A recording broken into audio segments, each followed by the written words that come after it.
Hello YouTube, I'm Toby, and I've built a computer. Now the sole purpose for this computer was because I managed to get my hands on a dirt cheap AMD Phenom II processor. So I pretty much just figured I'd build a system just to test it out. Now this system does work, but it's not booting up. And I'm starting to think it may be a missing driver, but before I get too far into it, I thought I'd show you the build video.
So that was the build video for this system. I just want to shortly touch on some of the components that are in this system. This system consists of a Asrock AM3 Plus motherboard, and the CPU under here is the Phenom II, obviously. RAM wise, we have 4 gigs of DDR3. We have a 350 watt wide energy power supply. And down here we have a GT730 and a wireless internet card. Now the hard drive in this system is, I'm not quite sure how big it is, but it is an old hard drive I've been having lying around. And it's running Windows 7, and it might explain our missing drivers. But let me just boot up the system and show you what it does. So right now the computer is trying to repair itself, but I highly doubt it can do this since it's not configured with the right drivers. But let's just see what happens when we let it run for a while. So these are the errors our startup repair is trying to tell us.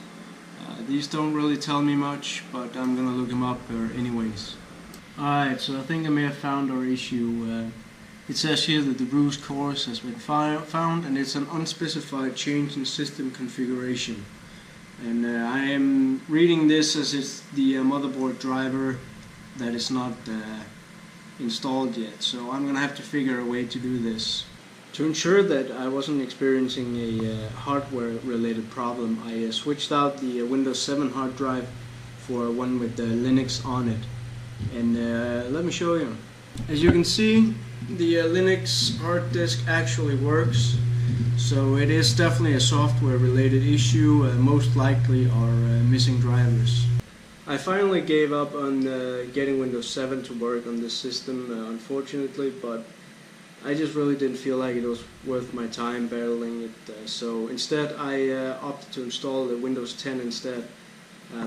This should be able to run all the, if not more, benchmarking tools for the CPU and graphics card than Windows 7 was, but running Ubuntu on this system definitely showed me that the hardwares are okay. So there are no issues there, it's just the software on the Windows 7 disk that was an issue.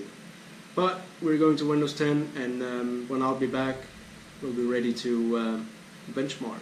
So we're currently installing Windows 10. Something funny about Windows 10 that I just realized that I've never noticed before. When I turn their diagnostics tool off, the one that sends data to Microsoft about my system, when I turn it off, it doesn't say off, it goes to standard.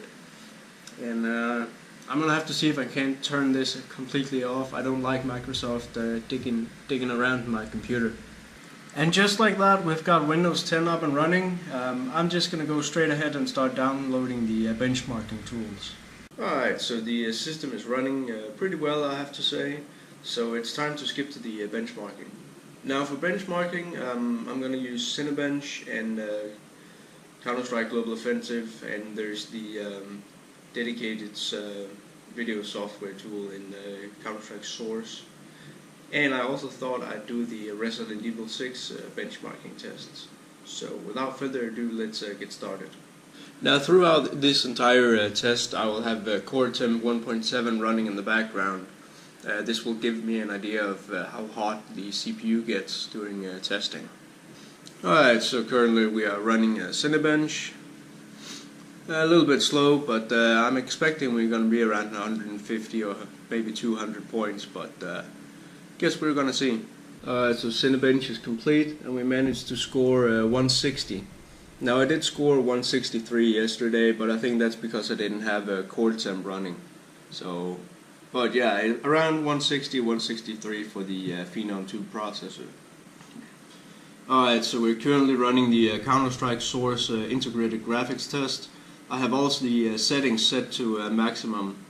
However, anti-aliasing is off, but it does seem to fare well, so I'm expecting a very decent FPS count in the end of the test.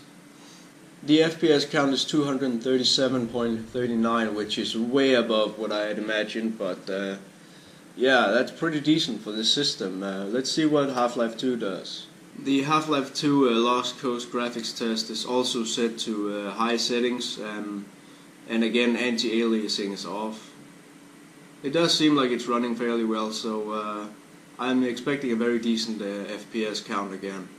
177.78 frames per second. Again, this is way above what I expected for the system, so I am positively surprised.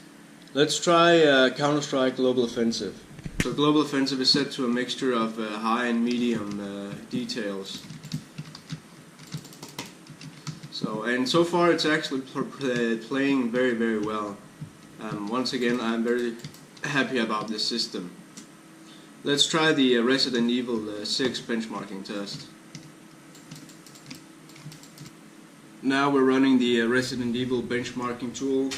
I've set all the settings to lowest possible, and anti-aliasing is off just to give the system a chance. Now currently we're running around 20 frames per second, so I am not expecting this system to be able to run this game. But let's wait and see.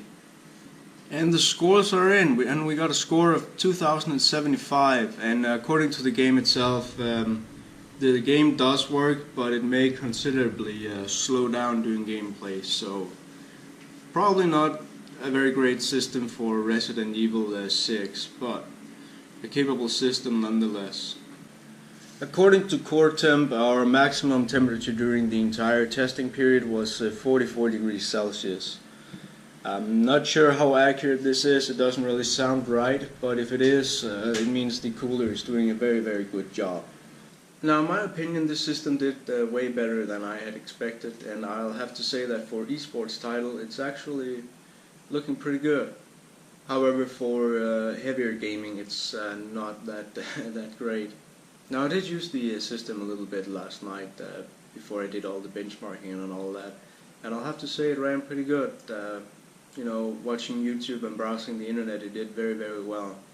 So I did feel it slow down a little bit every now and then, but it's nothing major, and I'll have to say I'm positively surprised about this 9-year-old processor and the low-end GT730 graphics card. So if you're looking for cheap components for a esports gaming computer and maybe an everyday driver, I have to say this system may actually be worth considering. I hope you enjoyed this video. I certainly enjoyed making it, and thank you very much for watching.